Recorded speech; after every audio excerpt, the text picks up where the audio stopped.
Bonjour, bienvenue dans cette nouvelle vidéo dans laquelle je continue J'avais fait l'introduction et puis là je passe vraiment au dur du chapitre 1.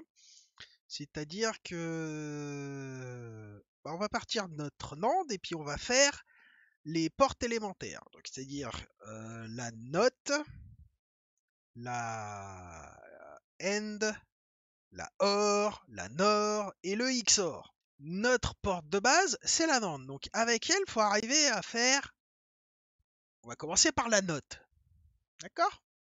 Parce que de toute façon, si on regarde là-dessus, hop, on nous parle ici de la porte NAND. Et on passe maintenant aux portes logiques de base. On nous parle, et la première qu'on voit, c'est la note, suivie de la AND, la OR, le XOR. Ensuite, on nous parle du multiplexeur, avec son schéma, sa table de vérité, le démultiplexeur. On aborde aussi les versions multibit. Donc là, un multibit note, donc c'est-à-dire que c'est une porte inverseuse à 16 entrées et 16 sorties. Voilà. On a la porte end en version 16. Pareil, donc il y a 32 entrées, 16A, 16B et 16 sorties. Donc c'est ça que ça veut dire multi-bit end. C'est qu'en fait, il y en a plein. Et du coup, vous allez me dire, c'est quoi l'intérêt? L'intérêt, c'est pour plus tard. Parce que si c'est juste mettre des portes, 16 portes NAND les unes à côté des autres, ça sert à rien. Oui et non. On verra beaucoup plus tard leur utilité. Ouais, ça m'a pris du temps. Et après, on a effectivement le multiplexeur en multibit. Et là, on commence à taper dans les trucs qui retournent le cerveau, c'est-à-dire que c'est les portes logiques à chemin multiple. Qu'est-ce que ça veut dire?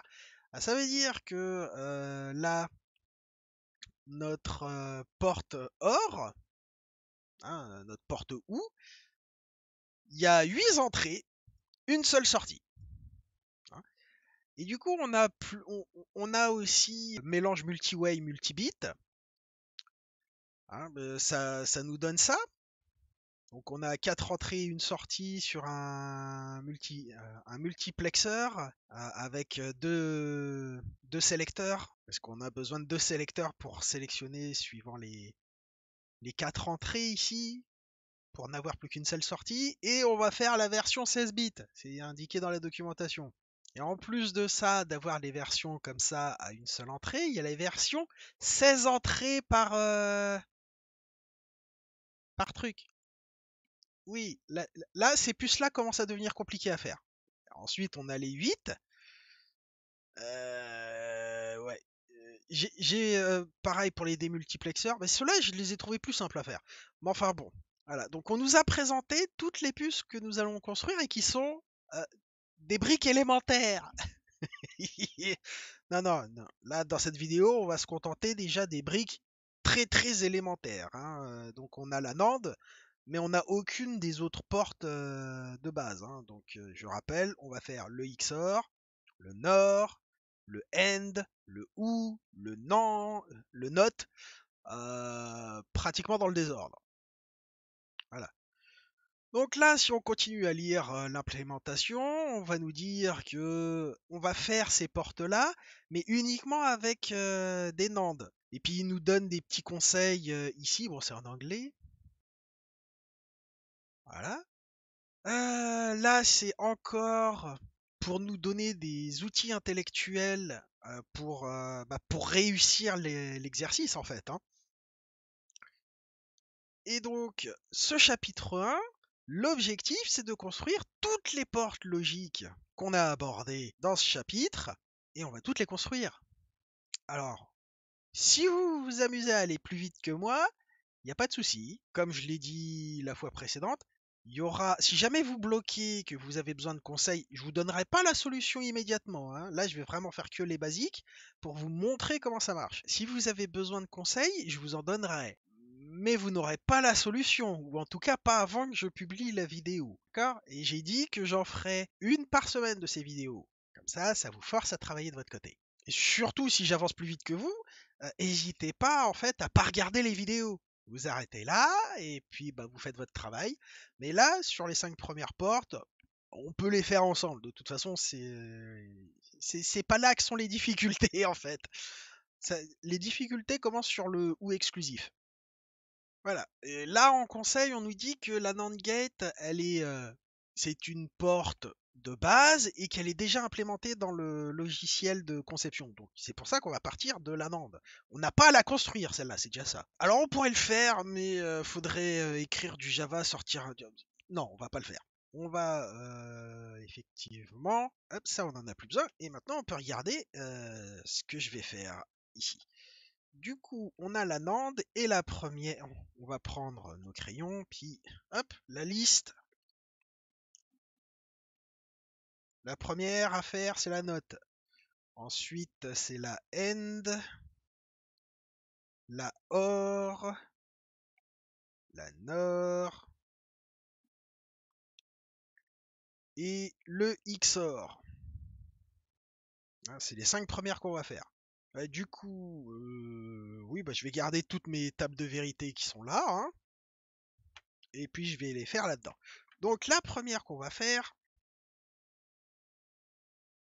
c'est la note. Alors, que je rappelle, la note, c'est ça, c'est A avec une sortie. Nous, notre NAND, là, elle a 2 entrées, une sortie. Là, vous vous dites, comment que je fais? Bah en fait, c'est tout con. On prend notre tableau ici, et il nous faut une sortie qui fasse 0 ou 1. Donc on regarde que les sorties ici. Bah là, on a 1 et 0. Ah, bah ces deux-là, elles nous intéressent. Donc on va prendre tout ça. Alors maintenant, où est-ce que ça change? Hein. Alors, en, en A, on a 1, et ensuite on a à nouveau 1. Donc c'est pas ce qui nous intéresse là. L'entrée B, elle a 0 et 1. A. Donc ça nous intéresse. Donc il y a une broche qui change pas et une broche qui change. Et ce qui nous arrange, c'est que c'est l'inverse. Du coup, il y a une broche qu'on va mettre constamment à 1 et l'autre B. Ok. Donc l'autre, là, B, ça va être notre entrée. Eh bien ça fait partie des théorèmes de De Morgan. Hein. 1 et une entrée, c'est toujours égal à l'entrée.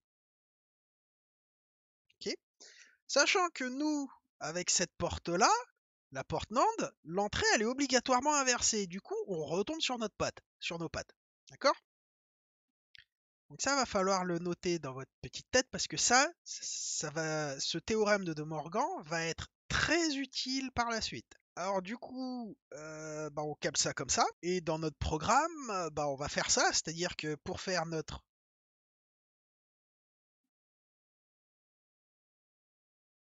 note, enfin notre puce note, on prend notre NAND, donc on prend une entrée,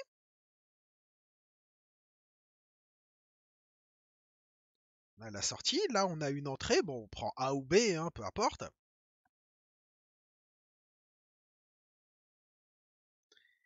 Et ici, à l'intérieur, c'est connecté à 1. D'accord?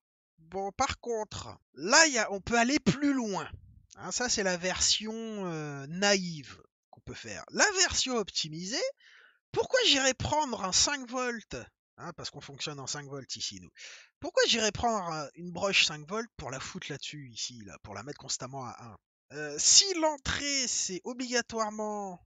On va faire un petit peu d'équation, là, hein, d'équation traditionnelle en maths. Donc, si mon entrée 5 volts est égale à une entrée plus enfin, et du 5 volts obligatoire, vu que mon entrée c'est 5 volts, bah en fait l'entrée égale l'entrée, tout simplement. Du coup, j'ai pas besoin du 5 volts. Je peux simplifier ça de cette manière-là. Parce que dans ce cas-là, si j'enlève hop, si je fais ça, bah, l'entrée c'est toujours égal à l'entrée. Ça, c'est une simplification. Et les théorèmes de De Morgan nous permettent de faire des simplifications de ce genre-là. Alors, c'est des trucs qu'il faut apprendre par cœur. Ah, il y en a un peu moins d'une dizaine, il me semble. Je les ai pas tous en tête, mais vous allez voir, on va les découvrir de toute façon. Mais ça, c'est un des théorèmes de De Morgan. En version formalisée, c'est, bah, je vous l'ai fait juste avant, c'est entrée et 1 égale entrée. Voilà. Après, il y a d'autres trucs qu'on verra plus tard. Du coup, bah nous, on va prendre le logiciel et puis on va câbler ça. Donc, nous, notre porte logique dans notre porte NAND, c'est A, B et ici c'est out. Du coup, bah ici on va mettre A, ici c'est B et ici c'est out. Ok. Bon, maintenant qu'on a vu ça, hein, on a fait le câblage, on a fait la correspondance des broches et tout. Du coup, ici, B égale A, out égale out, et A égale A. Par rapport à notre porte qu'on veut fabriquer ici. Donc, je vais mettre note, note, et out du note. Voilà. Je sais pas si c'est plus... Enfin, voilà. Donc, passons au logiciel. Donc bah ça c'était ce qu'on avait écrit la dernière fois et c'était pas bon, mais c'était juste pour l'exemple. Ok, donc hop. Donc nous on va utiliser une NAND déjà, hein, avec ses entrées A et B et sa sortie out. D'accord? Donc si on se réfère à notre schéma qu'on avait fait juste avant, donc sur la broche A, on met notre entrée. Ah mais ça c'est le NAND, c'est pas le NOT. Ah, qui est boulé. Oh, bon. On se met ici, NAND. Hop. A égale B égale out égale. Voilà. Donc là on est bien. Donc on avait dit que A, bah, on allait reprendre le in. Donc A égale in. On a vu par rapport à notre schéma que ben, la broche B, on va mettre aussi pareil que ce qu'il y a en A. Donc on va mettre in. Et en out, on va mettre bah, out. Voilà. Donc bah, il n'y a plus qu'à sauvegarder. On passe maintenant au logiciel. Et puis je vais vous montrer un petit truc intéressant. Donc on avait dit le note. Voilà. Ensuite, le truc de test. Ok. Non, pas celui-là. Du coup, je vais lancer le début de la simulation qui va initialiser le bazar et nous faire un fichier de sortie note.out. Voilà. Donc là, il est arrivé. Je vais vous le montrer. Voilà. Donc là, vous voyez correctement le bazar. Et du coup, on va faire la première évaluation, le premier test, voir si on s'est pas planté. Donc là, il faut que je retourne là. Il me dit si je veux activer le rechargement automatique. Oui. Donc là, on a 0, 1 en in. Là, ça veut dire je mets à in et j'évalue le output. On n'a pas eu de message d'erreur. Donc tout va bien. On fait le deuxième. Et puis, bah, on voit qu'on a bien une entrée inverseuse. Tout va bien. Et bah maintenant, il n'y a plus qu'à faire le montage pour vérifier que tout ça marche effectivement bien et que c'est pas juste de la simulation de logiciel de merde. Du coup, hop, j'ai préparé une breadboard. Hop là. Un rail, oui, carrément un rail, moi je suis un dingue. De porte NAND. Alors chaque puce comme ça contient 4 portes NAND. Et alors le sens, hop, hop là c'est rentré. Alors si vous voulez le modèle de la puce, je vous le dirai, je vous le mettrai dans les commentaires avec le lien du Discord et tout le bazar. Hein, les liens habituels, le site, tout ça, tout ça. Ensuite, pour qu'on voit ce qui se passe, bah tiens, je vais mettre une petite LED verte. Hop, avec une petite résistance. Hop, tiens, bah, c'est une 330 ohms, ça devrait faire le boulot. Ici. Voilà. Il va me falloir deux autres résistances pour le bouton parce qu'on n'a qu'une seule entrée. Donc hop. Et ça va être une résistance de pull down. Alors un petit bouton. Ah bah, je vais vous en prendre un gros jaune comme ça. Foutu breadboard. Je l'ai pas utilisé souvent, hein, celle-là. Ça sent au niveau du bazar. Donc maintenant, il va falloir que je relie ça à une des portes logiques NAND. Alors mon bouton qui va là, faut que je regarde la documentation technique pour savoir où sont mes entrées, où sont mes sorties et comment j'alimente ce truc-là. Il faut que je la mette aussi en alimentation et tout. Petit fil pour l'alimentation. Ensuite, la documentation technique. Ok, donc l'alimentation ici. Allez, la masse ici. Ok. Ensuite, donc bah, hop, directement sur la broche 1, la broche 2, bah, c'est la même entrée, donc bah, hop. Et du coup, la sortie ici. Hop.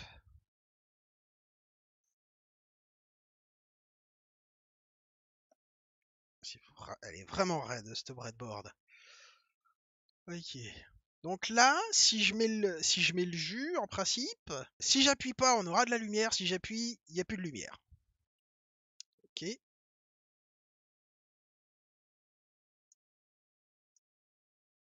Bon bah déjà c'est raté. Et en fait c'est tout à fait normal. J'ai oublié de câbler un truc. Ah, quel boulet. Mais quel boulet. Alors, ça, ça va là.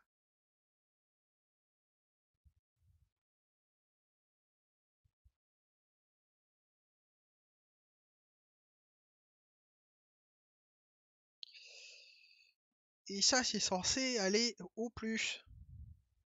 Cette broche-le. Ah là là là, je vous jure.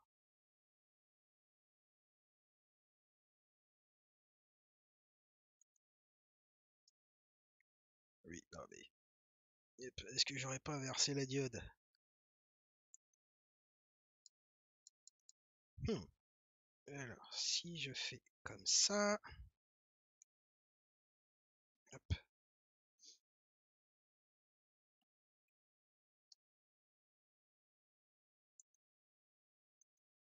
Non, ça change rien. Alors ici j'ai 3,3 volts.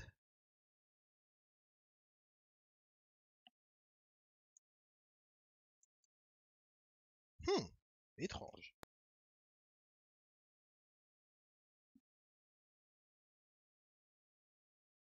Voilà, là j'ai les 5 volts.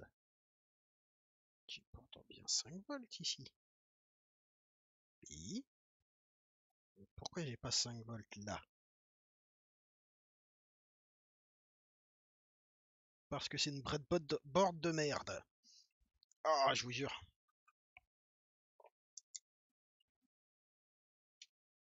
Bon, une breadboard de secours.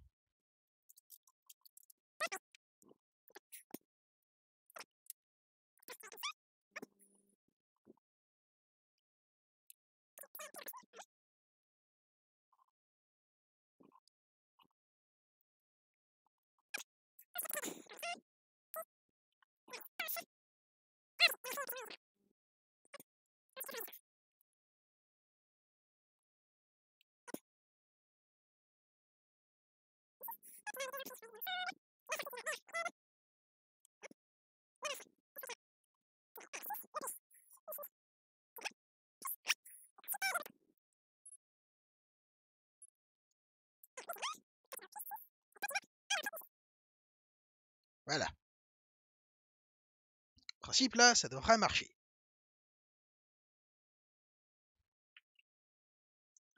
Voilà, bah là, ça marche. C'était la breadboard qui était toute pourrie. Et si j'appuie, ça s'allume plus. Jour, nuit, jour, nuit, jour, nuit. Content. Donc même dans la vraie vie, ça fonctionne. C'est bien ça. Alors, hop, on éteint ici. On éteint là. Et puis, bah, on va garder la breadboard. Et puis, on va faire la suite. Ok, donc maintenant qu'on a fait la porte note, hein, on va faire la porte AND. Donc la porte note, elle est faite. Faire la porte AND. Donc la porte AND.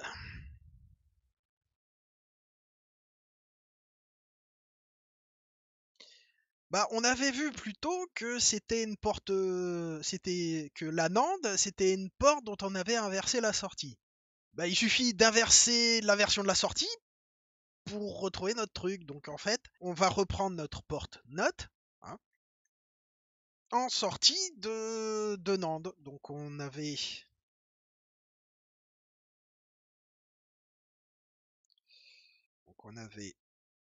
notre NAND comme ça, hop. Et puis bah on avait notre note. Et du coup le note c'était hop et hop. C'est ça, hein. Donc ça c'est le note. Ça c'est le NAND. Et les deux combinés, ça fait un AND.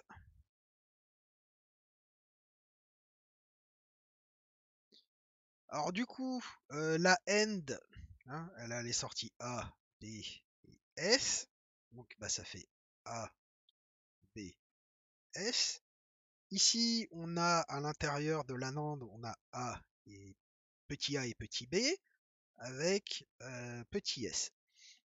La note, ici, on avait in à l'intérieur et out à l'extérieur. Ok? Voilà, voilà, voilà. Donc là, je pense que vous avez compris comment on va faire ça dans le simulateur, hein. On va mettre une première porte NAND où les entrées seront exactement les mêmes. A égale A, B égale B. Le S, alors soit on réutilise une porte NAND, ou alors on peut réutiliser directement la porte NOT qu'on a créée juste avant. Et dans le bouquin et dans la documentation, il est recommandé d'utiliser les portes qu'on a déjà construites. C'est un peu plus facile à utiliser. On va sur ce truc-là et on ouvre la porte end, la première que j'ai enregistrée en fait. Et du coup là, on met le point virgule. Hein, j'avais déjà écrit la porte NAND et on va utiliser ici la porte NOT qui utilise, si on va ici, in et out. Hein, faut bien réutiliser ce qui est marqué là. Hein. C'est ça c'est pour définir les inputs et ici ce sont les trucs à l'intérieur. Donc ici c'est A et B. Out. Pourquoi j'ai mis une virgule ici moi? Out, bah on va créer une sortie spécifique. Hein, on avait mis bah, petit s, hein, sur le truc. In, alors note, il y a in égale bah, c'est la sortie de notre NAND précédente, donc ça va être S. Et on branche la sortie out sur la grande sortie de la porte end et c'est out. Voilà, donc ça on enregistre. On va ensuite dans le simulateur. Donc là on va chercher la end. Hop.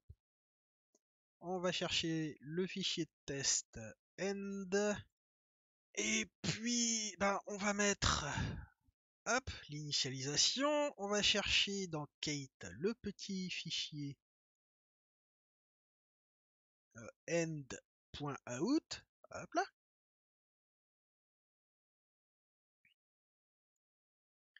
Et puis maintenant,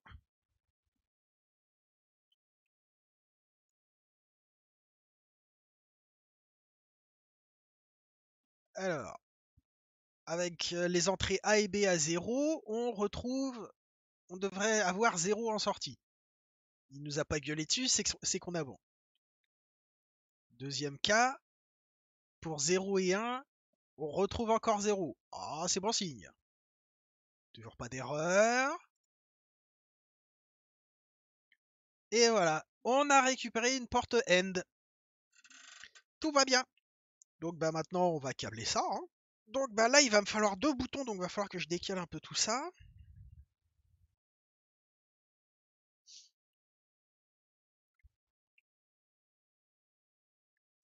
Ou alors, j'ai une autre solution. Je prends des boutons plus petits.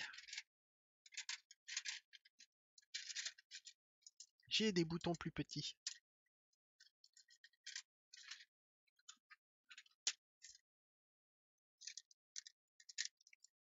Hop. Et ça tombe bien, j'en ai 2. Alors.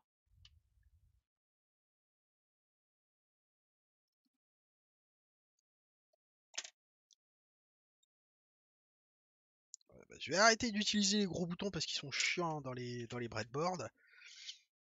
Alors.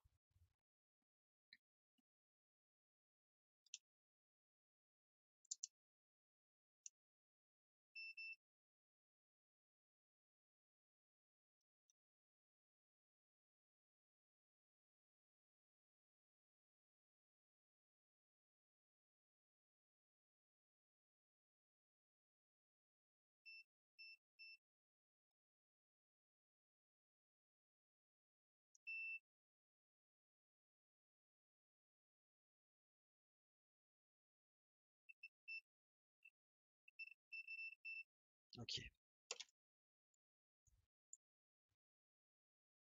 Alors. Hop, je vais décabler ici.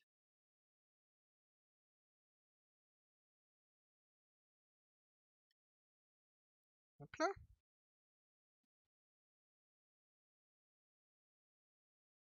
Pourquoi tu te mets pas correctement, saleté de bouton? Il veut pas. Hop, un deuxième bouton.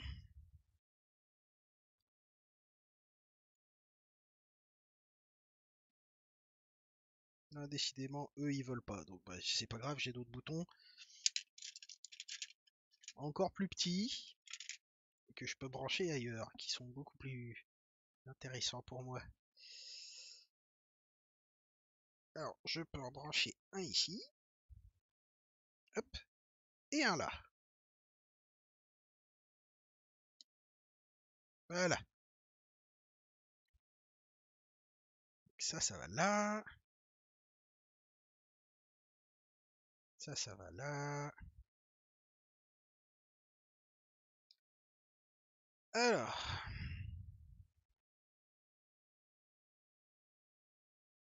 J'ai besoin de plus de petits fils.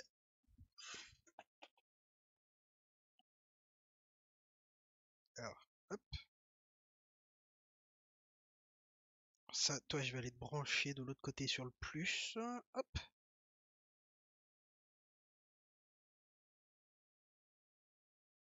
Toi, je vais te garder comme ça pour le moment.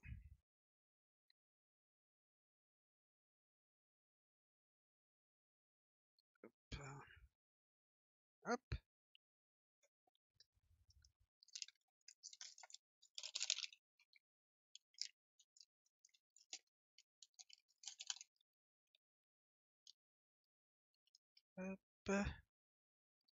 Donc l'autre sur l'entrée A, j'ai mis ce bouton là.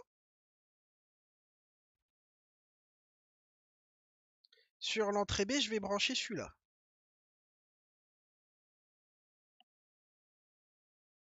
Hop là.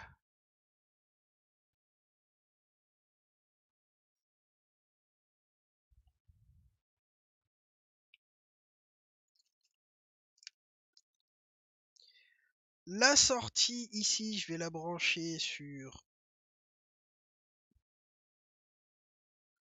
une autre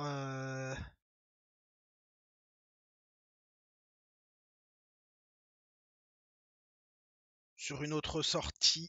Non, la sortie, je la branche sur une des entrées et l'autre entrée, je vais la mettre pareil. Il faut que je rajoute aussi une petite résistance ici pour l'autre entrée. On ne laisse pas flottante des broches de puce, sauf si c'est marqué dans la documentation technique.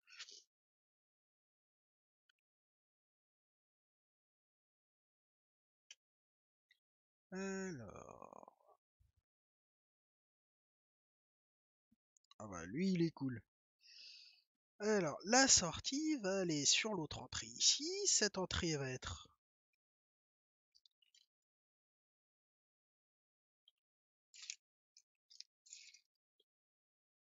branchée à sa voisine.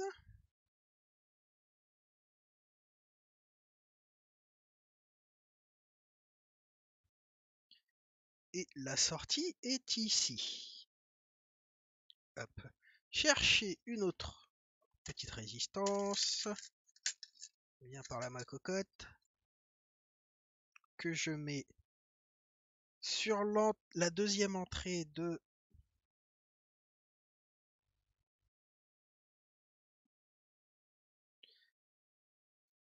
du truc. Et donc, celle-ci, la LED ne devrait s'allumer que quand j'ai les deux boutons d'appuyer.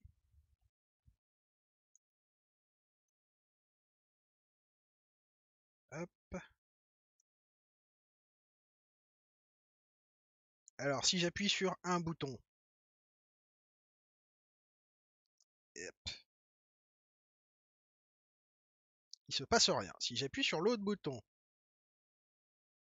il se passe toujours rien. Si j'appuie sur les deux boutons, et grosse papate,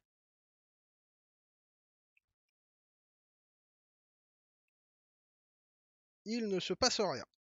Parce que j'ai dû me planter quelque part dans le brochage.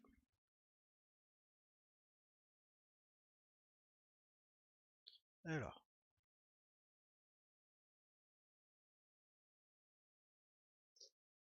Alors ça c'est...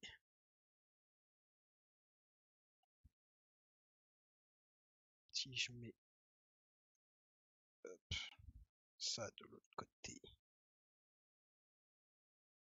Ici. Hop. Hop.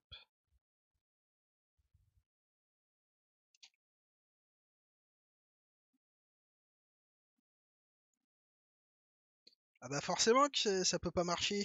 Celui-là il est pas bien mis. Eh là là, je vous jure.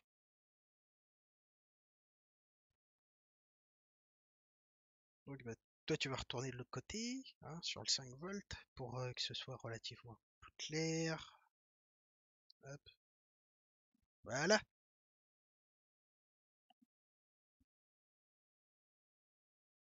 Ensuite, hop. Donc si j'appuie sur le bouton 1, il se passe rien. Sur le bouton 2, il se passe rien. Si j'appuie sur les deux, ça s'allume. Voilà. C'est moi qui avais mal branché ici. Donc, j'ai fait la porte end. Ok. Et puis là, la vidéo commence à être un peu longue. Donc, je vais m'arrêter là. Et puis, bah, je referai la suite dans une prochaine vidéo.